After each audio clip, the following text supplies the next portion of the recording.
चलिए अभी कौन समझाएगा चैप्टर 2 श्लोका 15। आपने ये बोला ना, सुख दुख में समभाव रखना है। जैसे रात के बाद दिन आता है, दिन के बाद रात आता है, तो रात में अंधेरे में हम उसका सुबह का इंतजार नहीं करते, सुबह अपने आप हो जाती है। ऐसे दुख के बाद सुख भी अपने आप ही आएगा।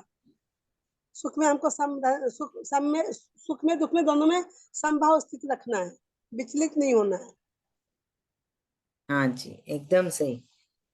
तो जब हम्म। इंसान इस लेवल पे पहुंचता है, ये एक लेवल है कृष्ण भगवान जी हम्म। की स्कूल में, हम वह कह सकते हैं कृष्ण भगवान जी की स्कूल में एक लेवल है। जब इस लेवल में हाँ। पहुंचता है तो वो मोक्ष के काबिल हो जाता है ना।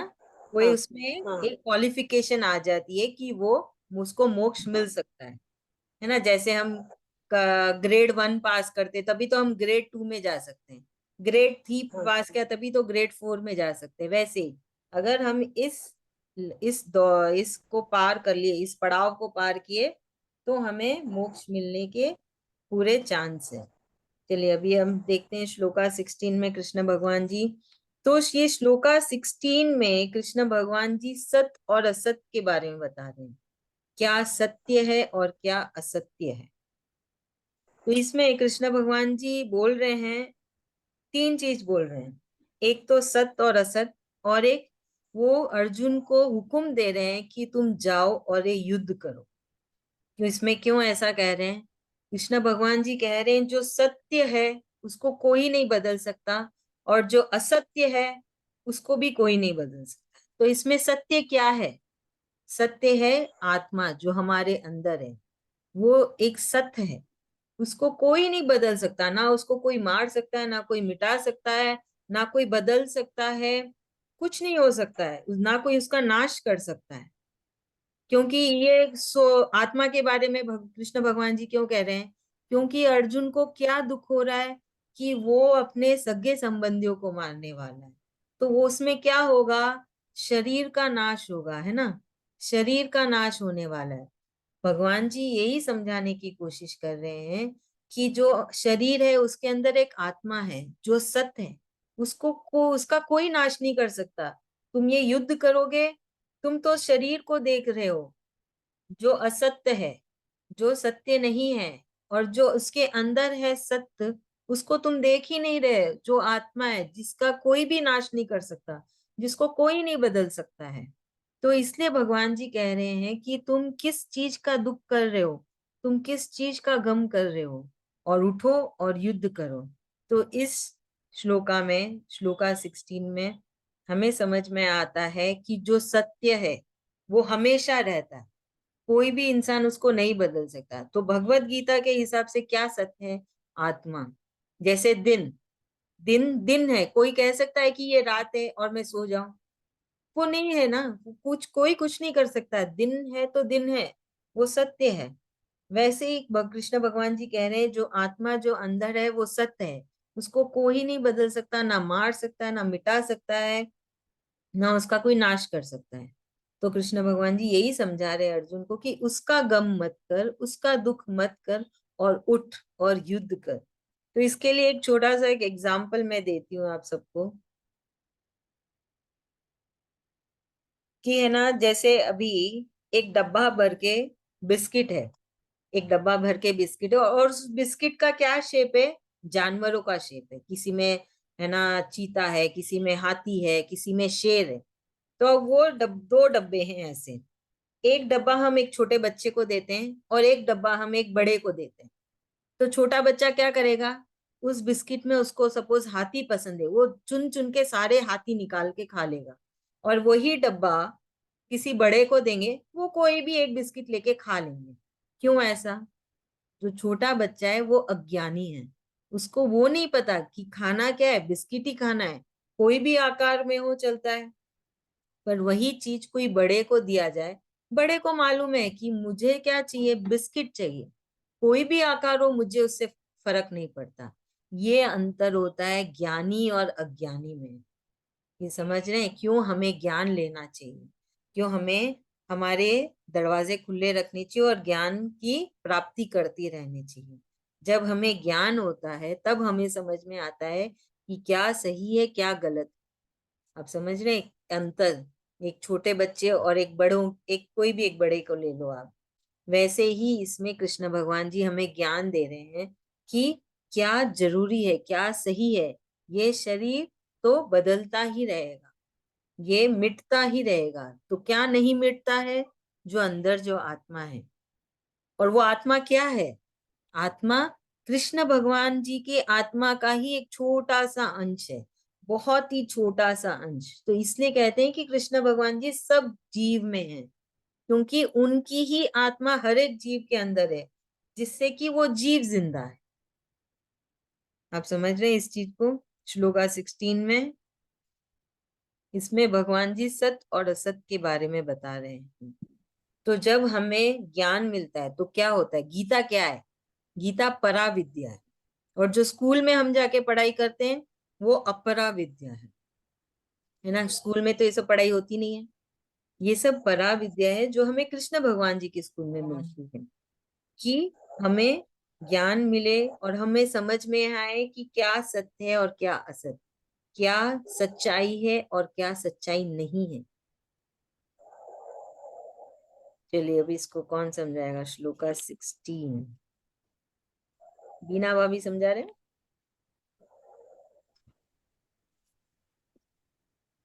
अभी कृष्ण ना वो भगवान रंजित, जी अर्जुन अर्जुन को समझा रहे हैं कि सत्य क्या और असत्य क्या है। सत्य है जो आत्मा है, जो कभी नहीं बदलती है। वो न काटने से, न मारने से, न कुछ भी, मतलब बदलती नहीं है, वो एक रस्सी रहती है। और असत्य अपना शरीर है। इसलिए दुख क्यों करना, जब ये मतलब नाशवान शरीर तो नाशवान है। इसलिए मतलब दुख नहीं करना है, भगवान समझा रहे हैं अर्जुन को। हाँ जी। जैसे 2 बिस्किट का डब्बा आप बताए एग्जाम्पल में, कि मतलब दो बिस्किट के डब्बे हैं, दो आकार के बने हुए। तो मतलब दो, एक छोटे को दिया, एक बड़े को दिया। तो बड़ा तो जैसे खाली बिस्किट समझ के उसको कोई भी शेप लेके खा लेगा। और छोटा है जो वो, उसको जो पसंद है वो शेप लेके वो मतलब वही वही खाएगा। वही ज्ञान और अज्ञान हो गया। वैसे हम लोग को ज्ञान लाना है। तो हमें क्या करना, हम क्या सीख रहे हैं अभी? कि जैसे हमारे जीवन में भी किसी ना किसी की तो मृत्यु होगी, हम भी देखेंगे किसी की मृत्यु अपनों की। तब हमें संभल के रहना है और अपनों को भी संभालना है। हमें उनको भी समझाना है कि ये शरीर जो आया है वो जाएगा ही, है ना। उसके बारे में नेक्स्ट श्लोका में कृष्ण भगवान जी बताते हैं ये शरीर के बारे में, है ना। चलिए हम उसका भी देखते हैं श्लोका 17 में।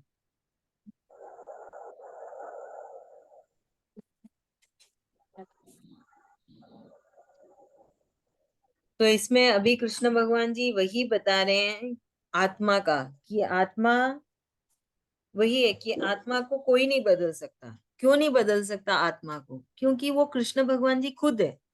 कृष्ण भगवान जी कैसे हैं? एक दरिया के जैसे हैं, समुन्दर के जैसे हैं, जो जिसका हम ना शुरुआत देख सकते ना ना अंत देख सकते हैं। आप एक समुन्दर में जाते हो, देखते हो, आपको दिखता है कि वो कहाँ से शुरू हो रहा है, कहाँ खत्म हो रहा है, नहीं समझ में आता है। सब जगह समुन्दर ही समुन्दर है। वैसे ही कृष्ण भगवान जी है, वो कहाँ से शुरू हो रहे, कहाँ खत्म हो रहे, किसी को नहीं समझ में आता है। वो इतने महान, इतने ज्यादा बड़े और बहुत महान है। तो उनमें से एक छोटा सा अंश आके हर जीव के अंदर है, इसलिए उसको कोई नहीं बदल सकता, क्योंकि वो कृष्ण भगवान जी खुद है। तो उसको जब वो हम किसी जीव के अंदर होता है तो उसको आत्मा कहा जाता है। और जब वो जीव उस आत्मा को महसूस कर ले तो वही आत्मा उस जीव के अंदर परमात्मा बन जाती है। आत्मा तो अंदर है पर हमें महसूस करना पड़ेगा ना, हमें उसके बात करनी पड़ेगी, उसके साथ एक रिश्ता बनाना पड़ेगा, एक कनेक्शन बनाना पड़ेगा। वो कैसे है मुमकिन? वो मुमकिन है अगर हम गीता की चैंटिंग करें और जैसे कृष्ण भगवान जी ने हमें करने को कहा है हम उसे करें। तब हम हमारे आत्मा को जान सकेंगे और जो आत्मा के अंदर परमात्मा है उसे हम पहचान सकेंगे। तो वही कृष्ण भगवान जी बार बार कह रहे हैं कि उसको कोई नहीं खत्म कर सकता है। किसी में इतनी क्षमता ही नहीं है कि उस आत्मा का नष्ट कर दे, उसको खत्म कर दे, है ना। कृष्ण भगवान जी कह रहे किसी में भी ऐसी क्षमता नहीं, किसी भी जीव में। चाहे वो कोई भी भगवान हो, जैसे कृष्ण भगवान जी ने ही सारे भगवान को बनाया है, तो उन सब भगवानों में भी कोई किसी में भी क्षमता नहीं है कि उस आत्मा को खत्म कर दे। वो आत्मा वैसे ही रहेगी। अब ये शरीर का है कि उस आत्मा को कैसे वो ढालता है। अगर हम अच्छे कर्म करेंगे तो वो आत्मा भी अच्छे कर्मों की तरफ जाएगी। अगर ये शरीर बुरा कर्म करेगा तो आत्मा भी बुरे कर्मों की तरफ जाएगी, क्योंकि आत्मा कुछ नहीं कर सकती, वो आपके अंदर है। वो आपसे जुड़ती जाती, शरीर से जुड़ती जाती है, अगर ये शरीर उसको जोड़ेगा। कैसे जुड़ती है? अगर हम, एक तो हम भगवान का नाम ही ना लें और हम कुकर्म करें, है ना, जब हम बहुत ज्यादा इस सांसारिक जीवन में ना गुम जाते हैं और हम भूल जाते हैं कि हमें ये शरीर क्यों मिला है, तब हम क्या करते हैं, उस आत्मा को भी सांसारिक जीवनों में बांधते रहते हैं और आत्मा के खाते में सारे ना जमा होते रहते हैं। तूने ये कर्म किया, तूने वो कर्म किया, और तूने तो भगवान का नाम लिया ही नहीं, तुझे शरीर क्यों मिला, मनुष्य का शरीर, उसमें तो सब है ना, सिर्फ सांसारिक जीवन सुख को भोगने में ही पूरा शरीर का तुमने पूरा टाइम खत्म कर दिया, और तुमने बहुत सारे अपने जमा खाता में बहुत सारे पुण्य और पाप इकट्ठे कर लिए, अब दूसरा जन्म फिर से लेना पड़ेगा, है कि नहीं है? तो वो आत्मा को ये शरीर ढालता है, अच्छे या बुरे में। तो इसके लिए मैं आपको एक एग्जाम्पल देती हूँ। हम एग्जाम्पल लेते हैं एक सोने की चूड़ी को। तो सोने की चूड़ी है, वो चूड़ी किससे बनी है? सोने से बनी है। तो सोना कैसे, चूड़ी कैसे बनती है, सोने की चूड़ी कैसे बनेगी? सोना को गरम गरम आग में तपाया जाता है ताकि उसमें से एकदम रियल सोना निकले, फिर एक ढांचे में उसको डाल के उसको चूड़ी का शेप दिया जाता है। तो सोना तो वही है ना। अब वही चूड़ी आप फिर से सुनार को ले जाके दोगे, वो सुनार क्या करेगा, फिर से उस सोने की चूड़ी को गरम गरम आग में तपा के पिघाल देगा, और वो सुनार की इच्छा, अगर उस आप बोलेंगे उसकी चेन बना के दो, तो वो आपको चेन बना के दे देगा। तो इसमें क्या हुआ, सोना जो बेस है, सोना बेस है, और जो बाकी के जो आकार है, वो सोना उस आकार में ढलता जाता है। वैसे ही हमारी आत्मा भी एक बेस है ना, जो हमारी आत्मा एक बेस है। अब ये शरीर उस आत्मा को किस शना किस शेप में ढाल रहा है, उसके ऊपर डिपेंड करता है कि उस आत्मा का क्या होगा, उसको मिलेगा मोक्ष, या तो फिर से उस इस धरती पे आएगा, और फिर से है ना, ये शरीर किस शरीर में जाएगा, वो तो निर्भर करता है कि इस शरीर ने उसको कैसे ढाला है, उस आत्मा को। तो इसलिए कृष्ण भगवान जी इतने है ना, इतने अलग अलग एग्जाम्पल दे रहे हैं अर्जुन को समझाने की, कि तुम क्या कर रहे हो और तुमको क्या करना चाहिए, क्यों तुमको ये युद्ध करना चाहिए। युद्ध इसलिए भी करना चाहिए कि वो युद्ध हो रहा है कुकर्मों को मारने के लिए, वो सत्य है। असत्य ये अर्जुन का है कि मैं अपने सगे संबंधियों को मारने वाला हूं, मुझे पाप चढ़ेगा, वो असत्य है। अब समझ रहे हैं? तो आप देखेंगे कि एक एक करके कृष्ण भगवान जी अर्जुन के सारे जवाब दे रहे हैं अर्जुन को। और यहाँ पे कृष्ण भगवान जी ने कहा है कि हमारी जो आत्मा है वो एक बेस है, और ये शरीर उस बेस को कैसे ढालता है उस पे निर्भर करता है ना। तो हमें, जब हमें ज्ञान हो गया है, तो हमें कोशिश करना चाहिए कि हम शरीर को ये ट्रेनिंग दें कि वो आत्मा को अच्छे तरीके से ढाले, है ना। जब भी ज्ञान मिले, जिस उम्र में भी ज्ञान मिले, हमें पूरी कोशिश करनी चाहिए। हम क्यों ये सब डिस्कस कर रहे हैं? ताकि हमें इतनी बुद्धि आए, हमें इतनी क्या बुद्धि आए कि हम इस शरीर को कहें कि तुम्हें आत्मा को सही रूप में ढालना है, कृष्ण भगवान जी की भक्ति में ढालना है, ताकि इस आत्मा को मुक्ति मिले बार बार इस धरती पे आने से, और वो कृष्ण भगवान जी के आत्मा में रम जाए। समझ रहे हैं? चलिए, ये था श्लोका 17। सुशीला बुआ जी प्रणाम। आप म्यूट है बुआ जी, यस आप कृष्ण समझाएंगे? बेटो। आप समझाएंगे? कौन सा श्लोक हुआ अभी तक? ये अभी 17 बोल रही थी मैं। अच्छा ओके। कैसी है आपकी तबीयत? तबीयत ठीक है, पैर में इंजेक्शन लिया ना तो थोड़ा दर्द और था, अभी भी है थोड़ा पर पहले से कम है। आज फोन खराब हो गया था, ओ अच्छा। इसके लिए अभी लेट हो गया थोड़ा। अब 17 समझाएंगे बुआ जी। मेरे को मालूम नहीं क्या बोली, मैं अभी जस्ट ज्वाइन की। Okay no problem. सानवी समझाएगी। जी। हाँ तो बोलो। इसमें कृष्ण भगवान वापस आत्मा के बारे में बता रहे हैं कि जो भी हमारे अंदर आत्मा है वो कृष्ण भगवान जी है और वो हर लिविंग बीइंग में प्रेजेंट है, हर छोटी छोटी चीज में वो आत्मा है। तो वो आत्मा को हमें सीखना है कि कैसे कंट्रोल करते हैं, उससे कैसे हमें आत्मा को ढालना है। तो उसके लिए हमें बहुत सारी चैंटिंग करनी पड़ेगी। और इसमें कृष्ण भगवान जी बताना चाह रहे हैं कि आत्मा बेस है, वो कोई भी शेप लेकर किसी में भी जा सकता है। बट जो हमारा शरीर है वो असत्य है, वो चला जा सकता है। बट जो आत्मा है वो सत्य है, वो कभी भी डिस्ट्रॉय नहीं हो सकती है। तो वो बताना चाह रहे कृष्ण भगवान। ये वेरी सानवी कहाँ से है? सानवी बैंगलोर। कहाँ से आप? मैं बैंगलोर। बैंगलोर से। ओके। नहीं, कि हमारे साथ सानवी नाम की एक लड़की चली थी घूमने भूटान, इसलिए पूछ रहे थे। ओके। यस, आप एक्सप्लेन बहुत अच्छा करती हो सानवी। वेरी गुड, धन्यवाद। Too thank you. Good, too good. या थैंक यू। अभी श्लोका 18 में कृष्ण भगवान जी बता रहे हैं कि ये जो शरीर है ना वो एक एंड डेट के साथ आता है, मतलब एक्सपायरी डेट। जब हम कुछ खाने का सामान लेने जाते हैं तो पहले पीछे चेक करते हैं ना, इसका एक्सपायरी डेट कब है, इसका मैन्युफैक्चरिंग डेट कब है ना। हम एक्सपायरी डेट खरीदते हैं, आई मीन एक्सपायरी डेट का सामान लेते हैं नहीं। वैसे ही ये शरीर एक एक्सपायरी डेट के साथ आता है और उसके अंदर क्या होती है, आत्मा होती है जिसका कोई एक्सपायरी डेट नहीं है, पर इस शरीर का एक्सपायरी डेट।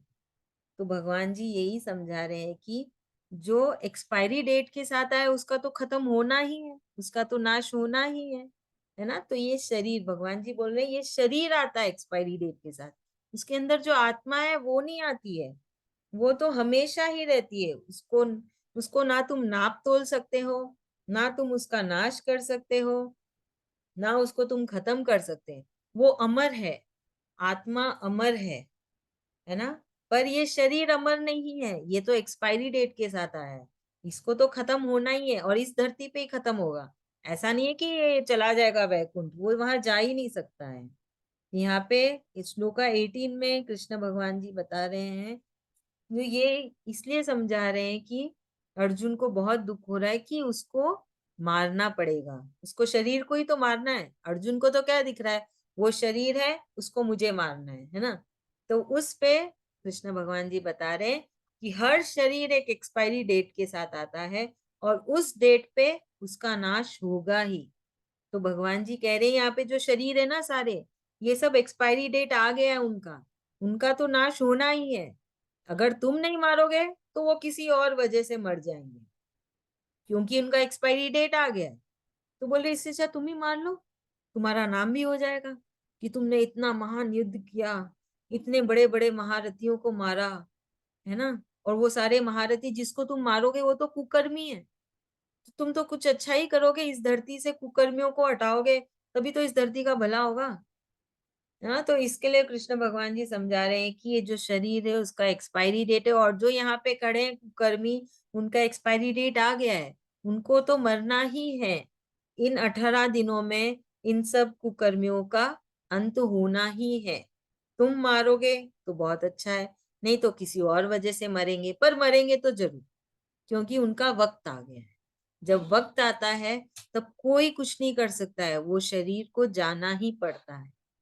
तो ऐसे समझा रहे कृष्ण भगवान जी हमको भी कि जब इंसान का जो वक्त आया है वो चला गया, तो उस पे ज्यादा दुख ना करके हमें अपने आप को समझाना है कि उस शरीर का वक्त आया इसलिए वो चला गया। तो हमें क्या करना चाहिए, हमें ज्यादा से ज्यादा चैंटिंग करनी चाहिए, है ना।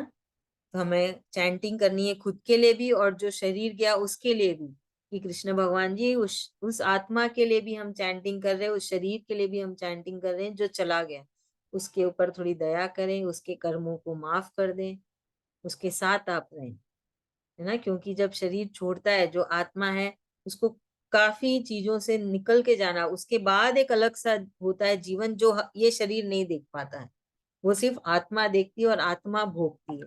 तो अभी हम जो ये सब कर रहे हैं, हम जो ये चैंटिंग कर रहे हैं, हम जो ये सब बातें कर रहे हैं, हम हमारी आत्मा की ही मदद कर रहे हैं। हम अच्छे अच्छे पॉइंट्स कलेक्ट कर रहे हैं जो आत्मा के लिए बहुत ज्यादा फायदेमंद है, इस शरीर के लिए भी फायदेमंद है। कृष्ण भगवान जी कुछ नहीं रखते अपने पास, हम उनको एक, अगर हम उनको एक चढ़ाते ना, वो बदले में हमको 10-100 गुना, उनका दिल बहुत बड़ा है, वो बहुत देते हैं। तो इसलिए चैंटिंग करोगे ना, ये मत सोचना मुझे कितना फायदा हुआ, बस चैंटिंग करो बड़े प्रेम से। भगवान जी देखेंगे कि इतने प्रेम से चैंटिंग किए, चलो इसको और 10 गुना 100 गुना दे दो। चाहे एक ही चैंटिंग करो, बहुत प्रेम से करना, मजे करके। जैसे गाना सुनते हो, कैसे गाना सुनते हो, गुनगुनाते हुए नाचते हुए गाना सुनते हो ना, ऐसे थोड़ी गुस्से में बैठ के गाना सुन रहा हूँ, ऐसे थोड़ी गुस्सा, बहुत एंजॉय करते हो ना, खुशी से, चेहरे पे इतनी मुस्कान आती है, पाँव भी हिलते हैं, हाथ भी हिलते हैं, सब कुछ हिलता है, वैसे भी चैंटिंग करो, है ना, खुशी से गुनगुनाते हुए मजे लेते हुए, देखना उसका जो मिलेगा, आप कृष्ण भगवान भी बहुत खुश है। चलिए आज की क्लास यहीं पे खत्म होएगी। हमने 18 श्लोका तक किया। प्लीज आप चैंटिंग बहुत अच्छे से प्यार से करिएगा और ज्यादा ज्यादा चैंटिंग करिएगा। हम कल फिर से मिलेंगे 3 बजे। चैंटिंग करना ना भूलिएगा, है ना। रोज चैंटिंग करिए, बहुत सारी चैंटिंग करिए, और जो सीखते हैं ना अपने परिवार को भी जाके सिखाइए। हरे कृष्ण। जय श्री कृष्ण, हरे कृष्ण, ओम श्री कृष्ण, हरे कृष्ण। हरे कृष्ण। हरे कृष्ण।